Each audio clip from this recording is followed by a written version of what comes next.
ప్రియులారా, బాగున్నారా? దేవుని వాక్యాన్ని క్రమంగా చదువుతున్నారా? ప్రార్థించుతున్నారా? నేటి ధ్యాన వాక్యము 102వ కీర్తన 17వ వచనం. ఆయన దిక్కులేని దరిద్రుల ప్రార్థన నిరాకరింపక వారి ప్రార్థన వైపు తిరిగి ఉన్నాడు. దేవుడు దిక్కులేని దరిద్రుల ప్రార్థనను నిరాకరింపక వారి ప్రార్థనల వైపు తిరిగి ఉన్నాడు అని భక్తుడైన దావీదు ఇక్కడ చెబుతూ ఉన్నాడు. దేవుని బిడ్డలారా, చాలాసార్లు మనం ఏమనుకుంటామంటే, దేవుడు మా ప్రార్థన ఎందుకు వింటాడు? ఆయన భక్తుల ప్రార్థనే కదా వింటాడు, ఆయనకి ఇష్టులైన వారి ప్రార్థనే కదా వింటాడు, ప్రవక్తల ప్రార్థనను, పరిశుద్ధుల ప్రార్థనే కదా వింటాడు. మేము ఎవరు లేని అభాగ్యులము, దరిద్రులము, దిక్కులేని వారిని, మా ప్రార్థనకు జవాబు ఇచ్చునా అని మనము అనుకుంటూ ఉంటాం. కానీ ఇక్కడ భక్తుడు తన అనుభవంలో చెప్పుచున్న మాట ఏమిటంటే, దేవుడు దిక్కులేని దరిద్రుల ప్రార్థనను నిరాకరింపడు, వారి ప్రార్థన వైపే ఆయన తిరిగి ఉన్నాడు. ఎవరైతే దిక్కులేని వారు, అనాథులైనటువంటి మనుషులు అని అనుకుంటారు, ఆయన వారి ప్రార్థనల వైపే తిరిగి వారిని ఆశీర్వదించి వారిని గణపరుచు గొప్ప దేవుడు ఆయన.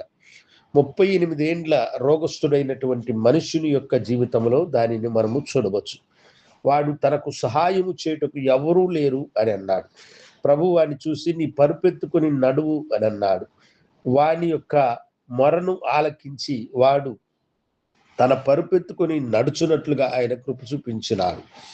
ఎరుకో పట్టణము సమీపమునికి ప్రభువు వెళ్ళినప్పుడు భిక్షమెత్తుకుని మనుషుడొకడు, యేసు, దావీదు కుమారుడా, నన్ను కరుణించుము అని అన్నాడు. ప్రభువు వాడి మొరను ఆలకించి వాడిని తన దగ్గరికి రప్పించి వానికి దృష్టినిచ్చి వారిని స్వస్థపరిచినాడు. ప్రభువు తన శిష్యులకు బోధించి కొండ మీద నుండి ఆయన దిగేటప్పుడు ఒక కుష్ఠరోగి ఆయన ఎద్దకు వచ్చి, ప్రభువా, నీకు ఇష్టమైతే నన్ను శుద్ధినిగా చేయుము అని ప్రార్థించాడు. ప్రభువు వాణ్ణి చూసి, నాకిష్టమే కుమారుడా అని వారిని హత్తుకొని వారిని స్వస్థపరిచినాడు. కనుక దేవుని బిడలారా, ఇప్పటి వరకు మీరు ఏదైనా తప్పుడు అభిప్రాయము కలిగి, మా ప్రార్థన ఎవరు వింటారు, మేము దిక్కులేని వారము, మేము అనాథలము అని అనుకుంటున్నారా? ఆయన దిక్కులేని దరిద్రుల ప్రార్థన నిరాకరించక వారికి సహాయము చేయువాడు ఆయన. ప్రార్థించుకుందాం. గనుడా, పరిశుద్ధుడా, నీకు వందనాలు. దిక్కులేని వారి ప్రార్థనను నిరాకరింపక వారి కొరకై ఈ భూమికి దిగి వచ్చి వారి కొరకై మీ ప్రాణమును పెట్టిన గొప్ప దేవుడు మీరు.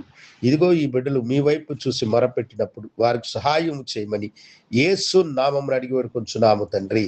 ఆమెన్. శుభోదయం. ప్రభు మిమ్మలను దీవించునుగాక. ఆమెన్.